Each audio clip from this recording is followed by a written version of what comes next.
जब तुम्हारा मन वेदों की अलंकारमयी भाषा से विचलित न हो और वह आत्म साक्षात्कार की समाधि में स्थिर हो जाए, तब तुम्हें दिव्य चेतना प्राप्त हो जाएगी। तात्पर्य: कोई समाधि में है, इस कथन का अर्थ ये होता है कि वह पूर्णतया कृष्ण भावनाभावित है, अर्थात उसने पूर्ण समाधि में ब्रह्म परमात्मा तथा भगवान को प्राप्त कर लिया है। आत्म साक्षात्कार की सर्वोच्च सिद्धि यह जान लेना है कि मनुष्य कृष्ण का शाश्वत दास है और उसका एकमात्र कर्तव्य कृष्ण भावनामृत में अपने सारे कर्म करना है। कृष्ण भावनाभावित व्यक्ति या भगवान के एकनिष्ठ भक्त को न तो वेदों की अलंकारमयी वाणी से विचलित होना चाहिए, न ही स्वर्ग जाने के उद्देश्य से सकाम कर्मों में प्रवृत्त होना चाहिए। कृष्ण भावनामृत में मनुष्य कृष्ण के सानिध्य में रहता है और कृष्ण से प्राप्त सारे आदेश उस दिव्य अवस्था में समझे जा सकते हैं। ऐसे कार्यों के परिणाम स्वरूप निश्चयात्मक ज्ञान की प्राप्ति निश्चित है। उसे कृष्ण या उनके प्रतिनिधि गुरु की आज्ञाओं का पालन मात्र करना होगा। अर्जुन ने कहा, हे कृष्ण, अध्यात्म में लीन चेतना वाले व्यक्ति स्थित प्रज्ञ के क्या लक्षण हैं? वह कैसे बोलता है तथा उसकी भाषा क्या है? वह किस तरह बैठता और चलता है? तात्पर्य: जिस प्रकार प्रत्येक व्यक्ति के उसकी विशिष्ट स्थिति के अनुसार कुछ लक्षण होते हैं, उसी प्रकार कृष्ण भावनाभावित पुरुष का भी विशिष्ट स्वभाव होता है, यथा उसका बोलना, चलना, सोचना आदि। जिस प्रकार धनी पुरुष के कुछ लक्षण होते हैं जिनसे वह धनवान जाना जाता है, जिस तरह रोगी अपने रोग के लक्षणों से रुग्ण जाना जाता है या कि विद्वान अपने गुणों से विद्वान जाना जाता है, उसी तरह कृष्ण की दिव्य चेतना से युक्त व्यक्ति अपने विशिष्ट लक्षणों से जाना जाता है। इन लक्षणों को भगवद गीता से जाना जा सकता है, किंतु सबसे महत्वपूर्ण बात यह है कि कृष्ण भावनाभावित व्यक्ति किस तरह बोलता है, क्योंकि वाणी ही किसी मनुष्य का सबसे महत्वपूर्ण गुण है। कहा जाता है कि मूर्ख का पता तब तक नहीं लगता जब तक वह बोलता नहीं।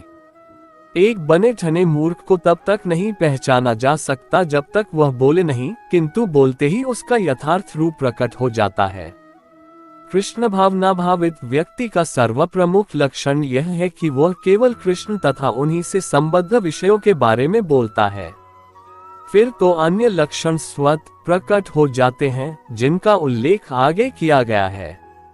श्री भगवान ने कहा, हे पार्थ, जब मनुष्य मनोधर्म से उत्पन्न होने वाली इंद्रिय तृप्ति की समस्त कामनाओं का परित्याग कर देता है और जब इस तरह से विशुद्ध हुआ उसका मन आत्मा में संतोष प्राप्त करता है, तो वह विशुद्ध दिव्य चेतना को प्राप्त स्थित प्रज्ञ कहा जाता है।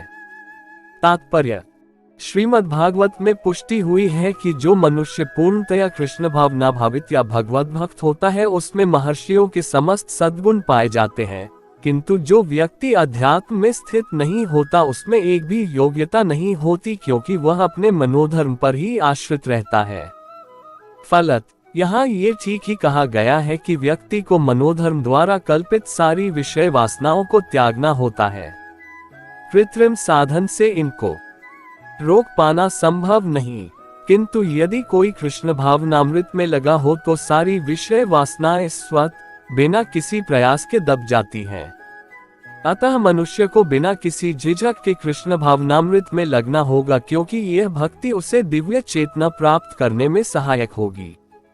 अत्यधिक उन्नत जीवात्मा महात्मा अपने आप को परमेश्वर का शाश्वत दास मानकर आत्मतुष्ट रहता है।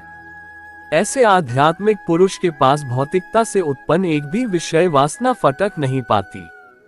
वह अपने को निरंतर भगवान का सेवक मानते हुए सहज रूप में सदैव प्रसन्न रहता है, जो त्रय तापों के होने पर भी मन में विचलित नहीं होता अथवा सुख में प्रसन्न नहीं होता, और जो आसक्ति, भय तथा क्रोध से मुक्त है, वह स्थिर मन वाला मुनि कहलाता है।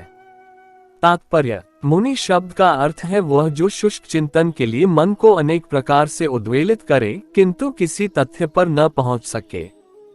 कहा जाता है कि प्रत्येक मुनि का अपना अपना दृष्टिकोण होता है, और जब तक एक मुनि अन्य मुनियों से भिन्न न हो तब तक उसे वास्तविक मुनि नहीं कहा जा सकता। न चासावृशिर्यस्य मतम न भिन्नम महाभारत 1 पर्व 313.117। किंतु जिस स्थिति मुनि का भगवान ने यहाँ उल्लेख किया है वह सामान्य मुनि से भिन्न है। स्थिति मुनि सदैव कृष्ण भावना भावित रहता है क्योंकि वह सारा सृजनात्मक चिंतन पूरा कर चुका होता है। वह प्रशांतनी शेष मनोरथांतर स्तोत्र रत्न 43 कहलाता है, या जिसने शुष्क चिंतन की अवस्था पार कर ली है और इस निष्कर्ष पर पहुंचा है कि भगवान श्री कृष्ण या वासुदेव ही सब कुछ है। वासुदेव सर्वमिति स महात्मा सुदुर्लभ, वह स्थिरचित मुनि कहलाता है।